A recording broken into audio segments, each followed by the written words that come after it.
ফাঁকা বাড়িতে প্রেমিকাকে ডেকে ফেঁসে যান অনন্যা পাণ্ডে। সম্প্রতি অনাকাঙ্ক্ষিত এই ঘটনা নিয়ে প্রথমবার মুখ খুললেন অনন্যা নিজেই।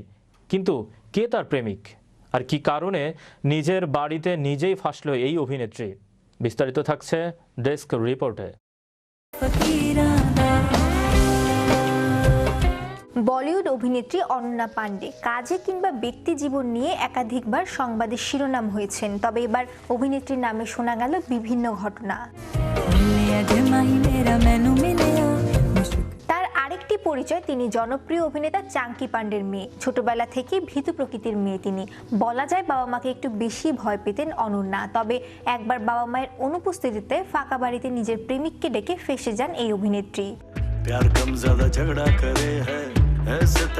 অভিনেত্রী বলেন, আমার বাবা লিভিং রুমে ক্যামেরা বসিয়েছিলেন, তবে আমি ভেবেছিলাম এটি শুধু আমাকে ভয় দেখানোর জন্য করেছেন। আমি কখনো বাবা মায়ের সঙ্গে মিথ্যা বলি না। আমার যখন বয়স আরো কম ছিল তখন আমি প্রথম একটি ছেলের সঙ্গে সম্পর্কে জড়াই। ওই সময় মাকে জিজ্ঞেস করেছিলাম আমি কি তার প্রস্তাবে রাজি হব। আসলে আমি এমনই মেয়ে ছিলাম আর এখনো আছি।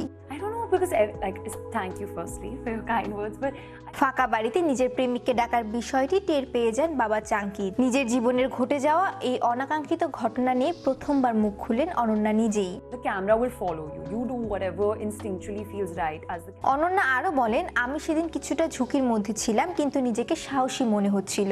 তবে খুব শান্ত ছিলাম। সেদিন লিভিং রুমে বসে শুধু প্রেমিকের সঙ্গে কথাই বলেছিলাম। বাবা আমাদের ভিডিও দেখেছিলেন। বাবা আমাকে বলেছিলেন তুমি আমাকে হতাশ করেছো। এই ঘটনার পর বাবা আমাকে 5 পৃষ্ঠা চিঠি লিখে ক্ষমা চেয়েছিল Ananya. Student of the year 2 চলচ্চিত্র অভিনয়ের মধ্য দিয়ে বলিউডে পা রাখেন অনন্যা পাণ্ডে। অভিনয়ে আসার আগে অনন্যা পাণ্ডে শাহরুখ অভিনীত রোয়েস সিনেমায় সহকারী পরিচালক হিসেবে কাজ করেছিলেন। শ্রেয়া রায়, বিশ্ব বাংলা 24, বিনোদন ডেস্ক।